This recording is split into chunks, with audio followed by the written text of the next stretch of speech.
Sudan में जारी हिंसक लड़ाई ने इस हफ्ते एक नई परेशान करने वाली मोड़ ले ली है। सूडान की फौज ने एक अहम प्रांत पर नियंत्रण खो दिया है, जो एक प्रतिद्वंदी अर्धसैनिक समूह के कब्जे में चला गया।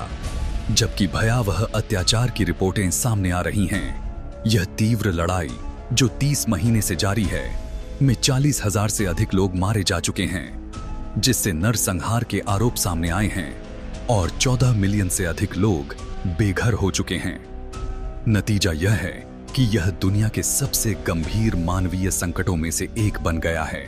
सूडान में यह संघर्ष दो मुख्य ताकतों के बीच है, सूडान की सेना और रैपिड सपोर्ट फोर्सेस या RSF एक अर्ध सैनिक समूह है, एक गैर सरकारी फौज जो किसी देश की वैध सेना के दायरे से बाहर काम करती है, लेकिन अक्सर प्रशिक्षण, रणनीति और उपकरणों में सेना के समान होती है। इस हफ्ते RSF ने प्रांतीय राजधानी अल एसर पर 18 महीने के घेराबंदी को पूरा किया, जो सूडान के दारफुर क्षेत्र में सेना का आखिरी किला था।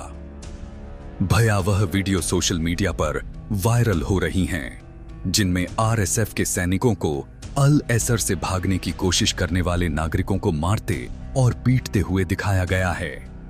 संयुक्त राष्ट्र के सूडान समन्वयक के अनुसार महिलाओं और युवती लड़कियों के साथ यौन हिंसा और तत्काल फांसियों की भरोसेमंद रिपोर्टें मिली हैं, जो बिना कानूनी प्रक्रिया के होने वाली हत्याएं हैं। फांसियों के संदेह और बढ़ गए जब सैटेलाइट चित्र सामने आए, जिनमें बड़े इलाके में रंग बदल चुके जमीन के धब्बे दिखे, जिनके चारों ओर कुछ चीजें जमा थीं। एक अल फासर अस्पताल में लगभग 400 लोग मारे जा चुके हैं। दारफूर के गवर्नर ने एक वीडियो साझा किया, जिसमें RSF के लड़ाके अस्पताल में घूमते दिख रहे हैं, जबकि फर्श पर शव पड़े हैं। सूडान की सेना और RSF ने पहले 2021 में सूडान पर कब्जा करने के लिए मिलकर एक बगावत की थी और देश पर नियंत्रण हासिल किया था। हालांकि दोनों समूहों के नेता जनरल अब्दुल फताह अल बुरहान और जनरल मोहम्मद हमदान दगालो के बीच देश के नए रास्ते पर गंभीर मतभेद थे। यह तनाव अप्रैल 2023 में चरम पर पहुंच गया, जब राजधानी खार्तूम में दोनों समूहों के बीच झड़पें शुरू हुईं। इसके बाद RSF के सैनिक देश भर में तैनात किए गए।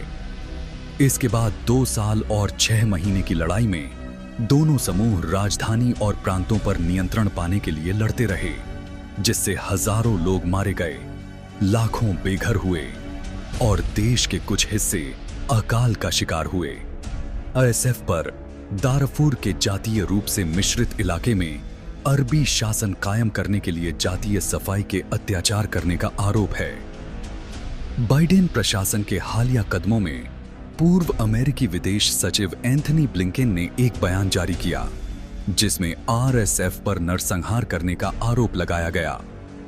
RSF और उसके सहयोगी मिलिशियाओं ने जातीय आधार पर पुरुषों और लड़कों, यहां तक कि बच्चों को मार डाला और विशिष्ट जातीय समूहों की महिलाओं और लड़कियों को भारी यौन हिंसा का शिकार बनाया।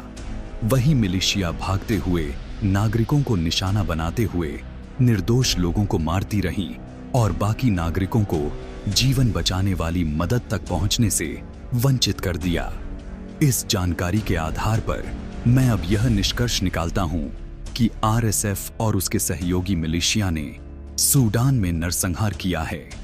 ब्लिंकेन ने कहा, मोहम्मद हमदान दगालो की तरफ से अल फासर के कब्जे के बाद जारी वीडियो बयान में RSF के नेता ने शहर में अपने सैनिकों की किसी भी उल्लंघन की जांच करने का वचन दिया। 1 दशक पहले सूडान 2 देशों, सूडान और दक्षिण सूडान में विभाजित हो गया था। 1 साल की गृह युद्ध के बाद जब दारफुर का क्षेत्र RSF के कब्जे में आता है, तो यह आशंका बढ़ रही है कि अफ्रीका के तीसरे सबसे बड़े देश में एक और विभाजन हो सकता है। आप लोगों को वीडियो कैसी लगी? कमेंट में जरूर बताएं और मेरे चैनल ग्लोबल एक्सप्लोर टीवी को सब्सक्राइब कर दें।